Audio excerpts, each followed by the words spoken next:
If you enjoy this podcast, leave us a review. Yay! We love it when you click on the 5 stars. Also, let's keep the conversation going. Don't hesitate to send me a direct message, Cindy Claes on Instagram or in the show notes. And share this podcast with all the people that you think would benefit from listening to us. Welcome to the Loud Whisper Takeover podcast. My name is Cindy Claes. I'm an action actress and I'm a filmmaker.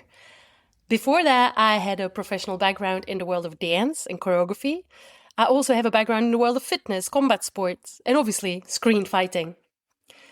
The journey it has been to become an action actress has been a journey of self-discovery, but also of research of what are the skills that I need to have to be an action actress. Same thing as a filmmaker. It has been a quest to understand what kind of films I wanted to make, which kind of stories I wanted to tell, and more specifically, how I wanted to tell those stories. A lot of my work is rooted, grounded in movement.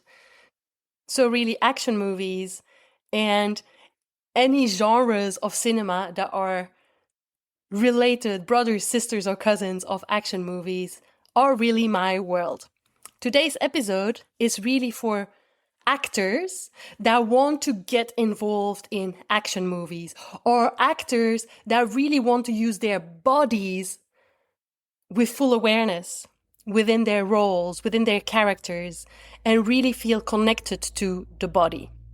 So in this episode, we will talk about what it takes for an actor or an actress to become an action actor. We will also talk about the connection between all the work we do as actors and the connection with our body, how we can use the body to dive into a script. How can we use the body as a starting point of a character's journey?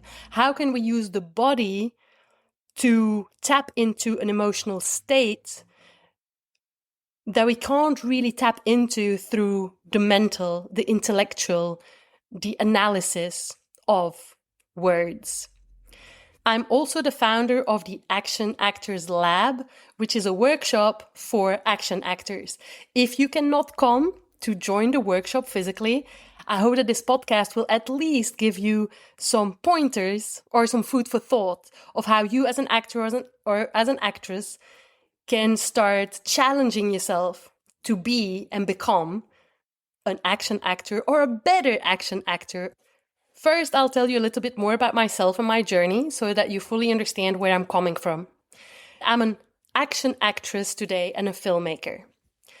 How I started was actually as a choreographer and a dancer. I started in the world of hip hop, krump, and dancehall. Those were my specialties. Of course, being a dancer, I also did a whole bunch of other different dance forms. I did salsa, bachata, contemporary dance, house dancing, and you name it. But my specialties were really hip hop, krump, and dancehall.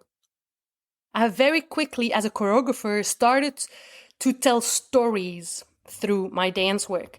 So I started to mix theater and dance together, and I dived deep into the world of narrative, of storytelling through the body. Then I also wanted to add words because the body was not enough to really portray the messages or the narrative arcs that I was after. I wanted some things to be very specific. So that's how I ended up using words, dialogues, slam poetry into my dance work as well. In the world of theater, I was a choreographer.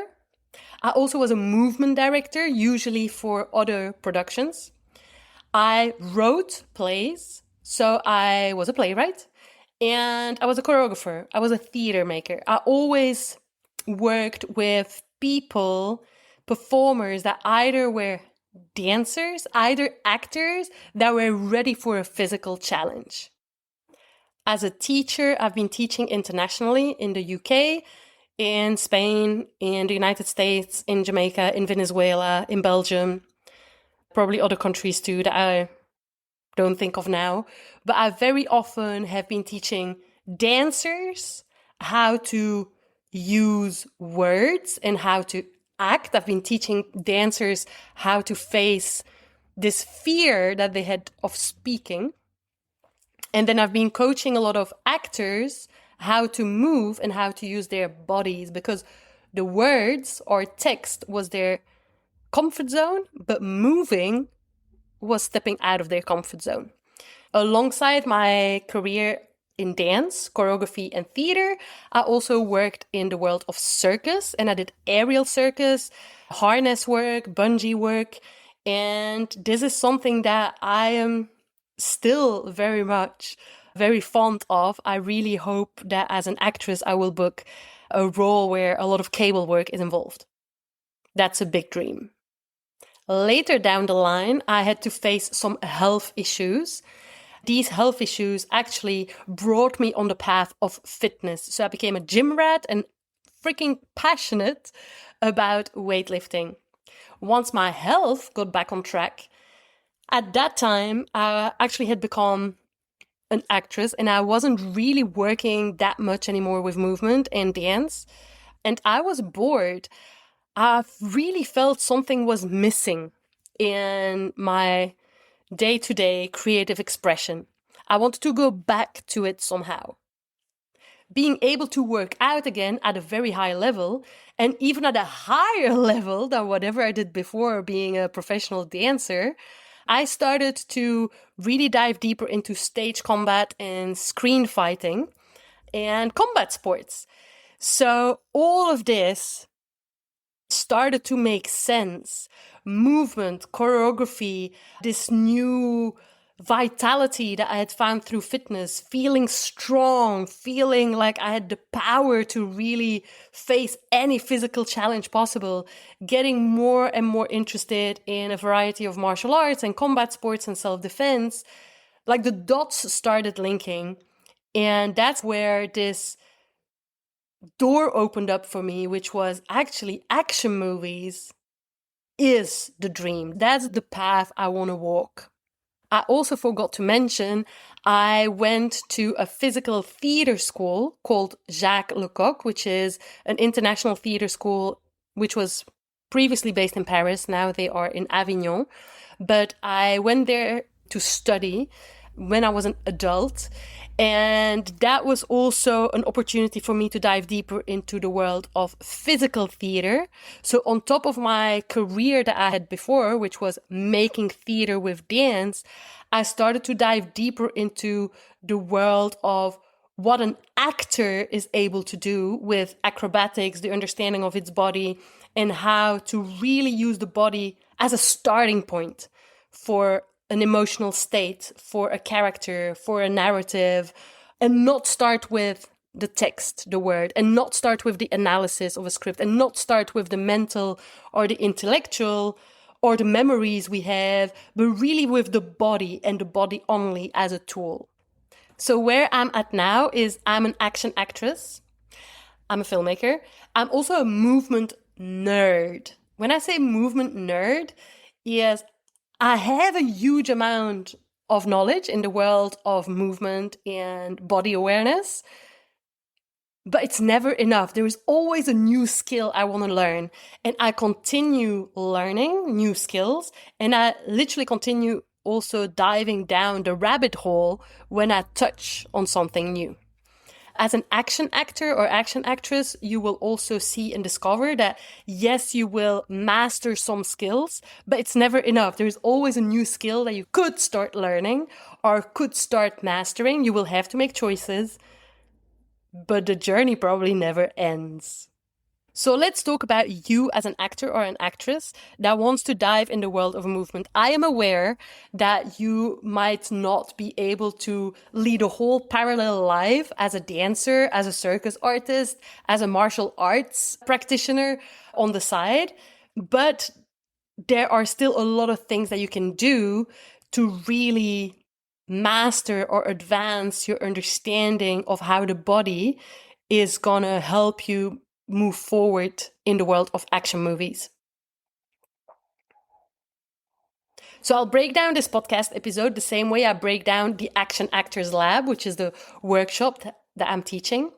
part 1, we're going to talk about how to develop our fighting skills for the camera, which is very different from real fighting skills. Whatever you would do in a real combat, you will probably not do it for a choreographed piece that will be used for the camera. Part 2, we're going to talk about the physicality of the actor, and that is really about how can you discover more about body connection and script, body connection and narrative arc, body connection and emotional states. Part 3 is scene work and text. And part 4 is how to flip Dewey self-tape for an action scene. So for example, if a casting director or your agent is sending you a script and you realize, oh, amazing. So number 1, I have a weapon. Number 2, there is an explosion on the side. Number 3, the roof is falling over my head. Number 4, somebody attacks me. And how do you translate that in a self-tape, which is a very different way of trying to portray all this madness with just you in the frame and having no other body to work with. So we will talk about that in this podcast too. Every industry works a little bit differently. So I speak 4 languages. I speak English, French, Dutch, and Spanish. I have worked a lot in the English-speaking markets, in the Spanish-speaking markets. I have not worked that much in the French-speaking market, and I have never been booked on a Dutch-speaking production. And obviously, I'm based in Europe, so I'm going to talk more about the European side of things.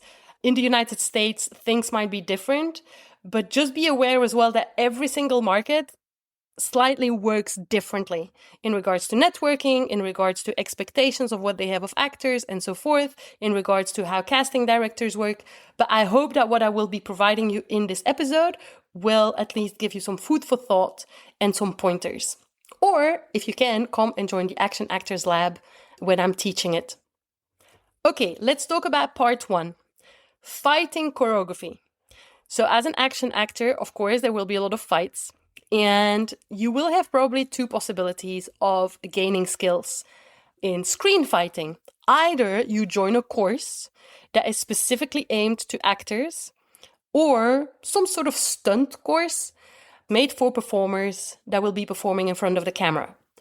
Another option is to enroll in a martial arts practice or a combat sport or some self-defense classes and gain knowledge there. There are pros and cons to both, and I'll explain. If you want to register for a class that is all about screen fighting or that is really focusing on stunt work, usually speaking, these classes will be more expensive. The thing is as well is usually these classes are like a one-off workshop. So these one-off workshops are great because you learn some skills, but then it doesn't stay in your body. You don't do it on a weekly or a daily basis and your body forgets. The pro is that one of the main things in fighting choreography is action reaction. The reaction of the character that is being hit is extremely important, both in regards to how your body reacts so that it looks real, how your face reacts so that it looks real, but also the timing, because obviously the camera needs to be able to capture all of that. And so that in the editing, when we have the reaction of the character that is being beaten up, it feels real. So the audience can really dive into the pain of what is happening. So screen fighting courses are amazing. Stunt courses are amazing, but it will probably require a bit more money. Usually it's quite pricey. Usually it's not a regular class. It's very difficult to find like weekly classes or something like that. And number 3 is the positive things. You're going to learn those action reactions. Also, you're going to learn the choreographic part of it. That is 4, which is very important. You're going to really learn what a choreography looks like. Some fighting scenes are shot in like they're just going to shoot it from A to Z. And some fighting scenes, they just want to have 3 moves, shoot it in different angles, and then we do another 3 moves, and then another 3 moves, and like it's bit by bit. It really depends on, you know, what the director has decided, how to capture the fight, if it's going to be a wide shot, a close-up, all that kind of things. So, but the choreographic part of it, you will also learn in these specific courses. If you decide to go for a real martial arts practice or a combat sport or some self-defense classes. So I'm talking Krav Maga, I'm talking boxing, I'm talking any sort of martial arts. So the pros is that it's very easy to find affordable classes that you can go to on a weekly basis. This means that your body is really gonna work on a particular skill, and it's going to be so used to it that the day you are on set is just a part of your DNA, right? If you've been boxing like 3 times a week for that many years and they ask you to play a boxer, like it's so easy for you to get into the physicality of this character. So it's more affordable. You can do it on a weekly or daily basis, depending on the club that you're joining. The only thing is, you will probably not work on action-reaction. The reaction part, the realness of how we react to being hit or being beaten or that sort of things, you will not see that in any of these classes. So that work is really the work of the actor. Even though in certain martial arts practices or Krav Maga, there's a lot of choreography, so to speak, that is being rehearsed, it's not the same as creating a piece of choreography where action-reaction is the most important element of the choreography. In Krav Maga, for example, there are choreographed parts, let's say, where you really learn to drill certain self-defense mechanisms. But the thing is, the aim of the exercise is to drill you that if somebody attacks you with a weapon or tries to catch a bag or whatever, you have like an automatic response to self-defend yourself in that moment. But the aim of the exercise is not a piece of choreography that needs to be captured on camera. So the con of these kind of classes is that you're not learning the reaction part that we would want in the world of cinema. The other thing we want to talk about is, what do we do in a real combat? What do we do when something really happens to us to defend ourselves? Is very different of how we're going to transpose that in the choreographic world of cinema. So of course, we want to make it look as real as possible. However, for example, in boxing, you want to protect certain parts of your face. You want to have your elbows in. Why? Because you need to protect your sides to make sure that you're not hit. You want to make sure that your hands, your wrists are like next to your face so that you don't get hit by your opponent. For example, in boxing, you want to make sure that when you're going to jab, like the punch is going to come out in such a way that your opponent can't even see it coming. In the world of cinema and choreography, you don't want to have your fists, right, totally close to your face and the camera can't see anything. So maybe you will have to lower them. However, you don't want to have your elbows up because you would not look like a boxer. So you want to have some elements of reality, for example, the elbows down, but you might have to lower your hands so that the camera can capture your face. When it comes to the jab, in a real combat sport, the trajectory of the jab is done in such a way that is efficient, effective. Your opponent can't see it coming. In the world of cinema, you want to have a moment where your opponent, your fictional opponent, can see it coming so that nobody ever gets hurt. So instead of going straight to your target, you would have some sort of calling, oh, the other one can see it coming, and then you hit. And then your fictional opponent reacts. There is also an element of safety and distance. So that is another thing that you don't particularly learn in real combat sports or martial arts or Krav Maga settings, because you really want to attack. Yes, there is an element of safety and there is an element of keeping distance, of course. Nobody wants to get hurt. No teacher wants people to get hurt. But in cinema, there is way more distance that is being held, just because the camera angle can fake the fact that you are 10 or 20 centimeters away from the opponent's face. So again, there are pros and cons in enrolling in any of these classes, and I think both are definitely worth looking at. Then when it comes to fighting choreography, we also want to look at which type of character are we playing.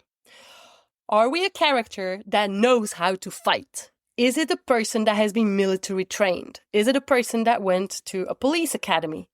Or is it a ghetto person that was hired by some sort of narco-traffickants and that basically has been in the criminal world since being a teenager, but never really learned of how to use a weapon, but just learned on the job and miraculously stayed alive?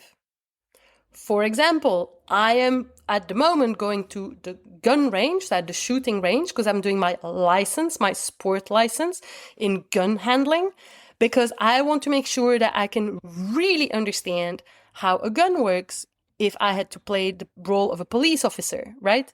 But a police officer will hold his or her weapon in a very different way than somebody that never learned it a certain way, but just was handed a gun when they were a teenager, right? And that are then a part of a drug gang. Again, thinking about your character, is your character drunk? Is your character totally lucid? Is your character scared of weapons? Let's say that you are a woman that gets in a lot of trouble and all of a sudden she's running away from something, and then all of a sudden she's in a warehouse, there is a gun on the floor, she grabs the gun, but she has never held a gun before in her life, and she's like scared to death to even shoot with it. Very different from somebody that, is a part of the FBI or is a part of the army and that has been trained to use these weapons. So even though you know how to box, even though you have some martial arts skills, even though you know how to do things, maybe a character will be somebody that doesn't really know. So then you have to be able to physically adapt your body as a dancer using this new knowledge, but breaking the rules. But at least by knowing the rules, you know how your character would then look like he can't or she can't box. So for example, if you know that a boxer needs to have their elbows in, and the character you're playing is just trying to box but doesn't know how to do it, boom, go elbows out and have your fists in the air, and you know that you're breaking the rules and you will look like a person that is absolutely unaware of what to do in these situations. I think another pro of doing real combat sports, a real martial art, or something like Krav Maga is that it triggers your nervous system. Like, for example, I've done a huge amount of Krav Maga with a teacher. I did 17 hours a week for a year. And it triggered my nervous system so much because there are sparring sessions. There's a lot of role play where you have to... There is obviously a sense of safety, but you really play it as if you were being attacked. And the body doesn't really make the difference if it's a real attack or not. At the end of the day, there is adrenaline and there is stress. But I think something that I learned about myself is that I was so scared to hit somebody. I was so scared to hurt somebody. During the sparring sessions or during when I was paired up with a person that was way smaller than me, sometimes for me it was really hard to just play that role and use all my strength. It was terribly confronting. I even started crying in class because I was so scared to just hurt somebody. The other way around as well. During sparring and stuff, sometimes during Krav Maga, we had to wear like a big helmet. And obviously teeth protection and stuff. And for me, because I was often paired up with men, and seriously bless those men in Krav Maga, because I think they were as terrified as me. They were scared of hurting other people. That's not why they did the class for it. But they had to play the role of the bad guy so that I, as a more tinier person, could be ready to face anything that could happen in the street. They had to play the role of the bully or use their strength. And it must have been very confronting for them too. But when we did the sparring sessions, I was so scared of really being hit in the face. Like, I didn't care to be hit anywhere else on my body. Like, I would be bruised up after certain sessions and I didn't care. But being hit in the face was something that was so triggering for me. Really triggering. It would bring me to tears. I would sometimes cry, and even a couple of times I had to step out of class. So these kind of experiences, you will not have it in a screen fighting workshop, in a stunt workshop, because everything is made to be safe. You have a distance between your fictional opponent and yourself. With a real martial arts practice, with a real combat sports practice, you could be triggered, but it is actually a good experience for you as an actor or an actress to know what it feels like in your body when you're scared of hitting another person or scared of being hit. And I think very often people talk about the fear of being hit, but hitting somebody else is terribly nerve-wracking. So again, there are pros and cons to both. You will make your decision. But fight choreography obviously is essential for any action actress or actor, but also think that it's not only very well trained fighters that get a role in a movie. You have the drunken person, you have the person that is a victim of domestic abuse, you have those people that are very goofy and don't know how to fight and somehow miraculously get out of the fight because they did something unexpected. But the thing is that the more knowledge you have, the more fighting skills you have, the more you can break the rules to understand why your character looks goofy or that sort of things. Part 2 of what I'm exploring in the Action Actors Lab is the physicality of the actor. So the physicality of the actor is really the understanding of how the body can inform us stepping into this new world, stepping into the life of this character.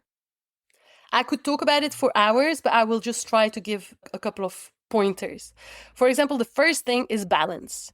So balance 2 feet firmly in the ground. Story happens and emotional states happen when there is imbalance. Falling forward, falling back, falling to the side, leaning forward. So even a very slight leaning forward or a very slight leaning back can already inform your character where it's at. Leaning back is usually, whoa, no, I'm okay, I'm not doing anything. Leaning forward is really like more of ready to attack. But it is within imbalance that something happens. Any story happens because something gets out of balance, right? Somebody loses its money, somebody gets a lot of money, somebody loses a lover, somebody gets a lover, somebody falls into trouble, somebody falls into love. So within the body, all of that is translated. Sometimes a very subtle imbalance in the shoulders, one shoulder front, one shoulder back, makes a whole difference of a character that would be nonchalant or trying to turn around because they don't want to face this conversation. A slight tilt in the face can make everything very comedic. Then a very big chapter in a lot of physical theater schools is being an animal. So your body transforms into an animal. You could be a cat. You could be a bull. You could be a gazelle. But there is everything from the tip of your fingers, through your spine, through your legs, through the tip of your toes, everything transforms into how this character moves. So now imagine being a bull, really being a bull and having sort of those horns and wanting to attack and everything. Every time you see the color red, aka somebody's triggering you in a bar or whatever, you want to just like attack it and face it. Then you're going to lower that percentage in your body. So let's say that first you're going to really embody this bull 100%. Then you're going to have 50% of bull, 50% of human. Eventually, you will find the right balance of the bull and the human in you. But so there is a certain percentage of bull in you. This could be 5%, 10%, 20%, and the rest is human. But this informs of how this person is actually walking through the street, walking into the bar, interacting with whoever he wants to fight. Same thing could be with the squirrel. Your body is a little bit of a squirrel and is Pepsi and looks around and is looking around. It is fearful of what is he? Oh, something is there. I'm running away. So first you embody the squirrel fully, and then you reduce the percentage of the squirrel in the body until you find this human being that is very fearful of the environment and tries to keep itself small and is ready to run away no matter what, because every sound or every person or every shadow is making them fearful. Another example is in scientific studies, they have shown that if you feel sad, for example, smiling, like basically giving your body a smile, so you smile and you smile for several minutes, eventually your body will feel happy. Right? So it is not per se the intellectual mental activity of thinking I am happy that will give you a smile. It also works the other way around. Smile, give the body the smile, and eventually it will create a neurological effect that makes you happy. What does that mean?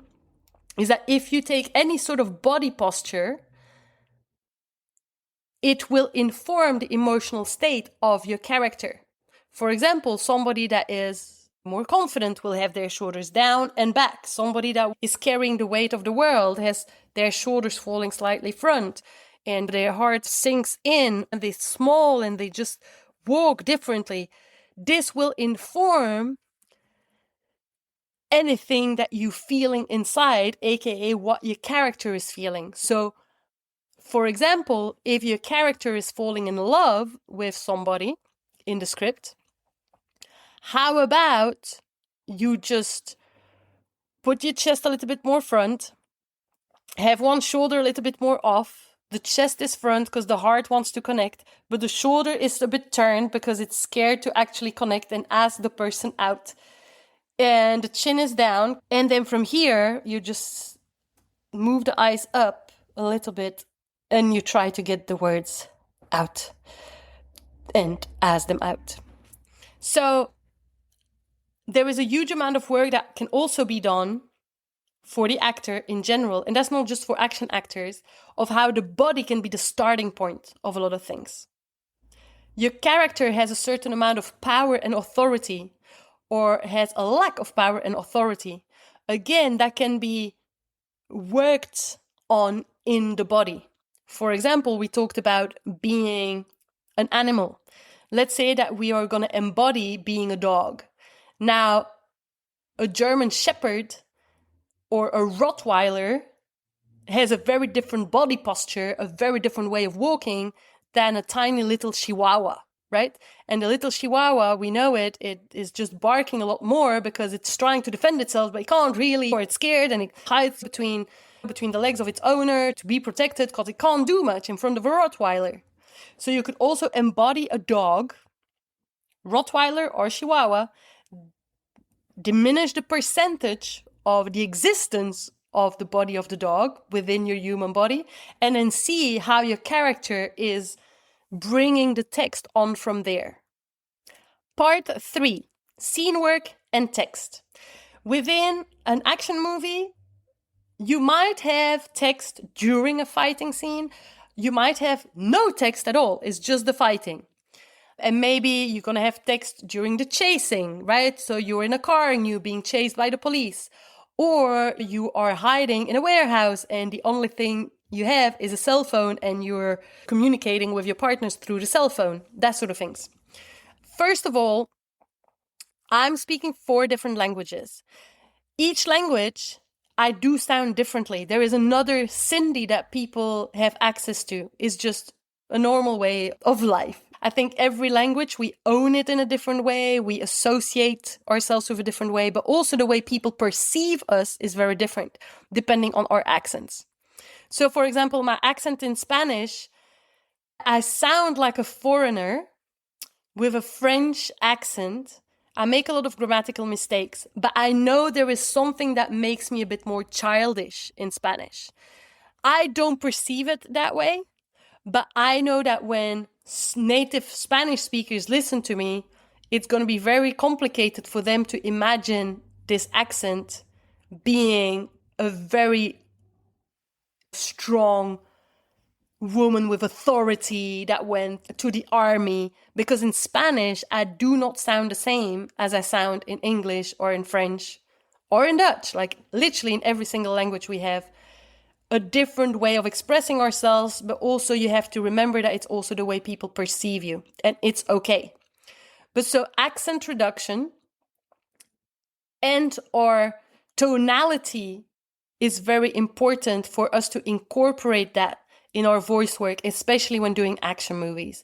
Because also the way a drunk person talks and a person with authority talks is very different. And I just want us to be very aware of that.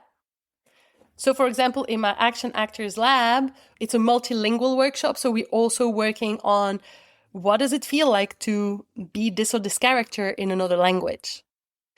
And then there is also the work of what if I have to do a lot of movements and talk at the same time. That is, again, a very specific kind of work that we do a lot in theater, in physical theater. I've also studied mime. And so it is worth looking into doing mime classes or physical theater classes to really have this dexterity to be able to walk and talk kind of thing, or walk and fight, or walk and carry objects, or that sort of things. Then the last part, self-tapes. So self-tapes for action movies. Do you want to be an action actor, action actress? So you want to be good at acting. So in regards to show reels, a lot of agents and casting directors will recommend to have 2 different show reels, one where you showcase your physical skills and one where you showcase your acting skills, or you have some sort of blend, but then make sure that it's very balanced. Like we really need to see you acting, even though you have extra physical skills. For the self-tapes, there's a lot of rules that apply for any self-tapes, such as having good lighting, having a neutral background, framing it well, making sure there is not too much space between the top of your head and above, making sure that the sound is good, making sure you avoid black or white clothes, but have t-shirts of some sort of neutral colors. Remember that if you use very bright colors, usually it's more associated with comedy, but have a couple of things that you can use for self-tapes. You don't need a full-on military outfit. You don't need on a full-on FBI outfit, but for example, have a navy blue jacket or something that is a bit khaki in your wardrobe, or have some earthy tones and t-shirts, or maybe tank tops where you can see the shoulders and the fact that you have muscular shoulders or something like that. It can be useful for your self-tapes. Some of the complications in self-tapes for action movies are the action parts. So, for example, if you have to use a weapon, if it is specifically indicated that you are using this or this weapon in the self-tape, let's say you're using a sword, or you are using a bow staff, or you're using a joe staff, or you're using some callies, or right, so you're using a baseball bat or something like that. If you're too much in a close-up, it's going to be distracting, you moving that weapon around. So I generally, for my self-tapes, If I have to use a weapon, I like to zoom out a little bit and have it more from my waist up and have a bit more range where I can move this weapon around. If, for example, you're just using a gun and you're about to shoot somebody, maybe you have a gun like for cinema, but this gun is not moving. You're just like holding it, right? So there you can go more in a bit more close up if needed, because you're not moving around with this weapon. But be very aware that you can have a bit of this, I'm in a boat kind of thing when you're moving around with this weapon. Then there is this element of things are happening around me. For example, there is an explosion on the right-hand side. There is the roof that is falling apart. That sort of things. Just make sure that the same way you would have a very precise eye line. So for example, if you're talking to two characters, you know that this particular character is on the left-hand side of the camera and the second character is on the other side of the camera, and you're so specific with your eye line when you're going through the script. Have the same thing in place with any sort of things that are happening around you. There is an explosion, there is a window that smashes. Have it clear in your head. The window is there, the explosion is there, the person that is being murdered is in front of me. Be so precise that there is no shadow of a doubt when you're doing your self-tape that you are seeing it, because you know exactly where these things are happening.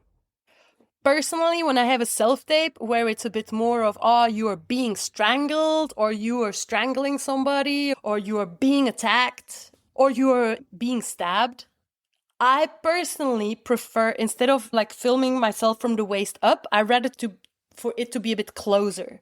Why? Because if I'm gonna fake being stabbed and my stomach is in the frame, it looks fake. It just looks so fake. Whereas if I'm in a real close-up, they will have the reactions to the stabbing, which they want to see, which is my facial reactions.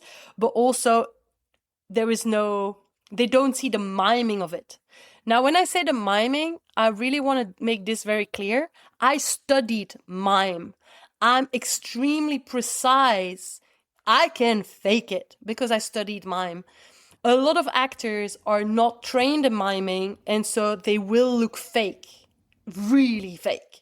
So in that case, have a real table in front of you if you're self-taping, even if it's not in the frame. Have real whatever paper, knives, and pens in front of you, because it will help you not to fake it, and it will look realer, right?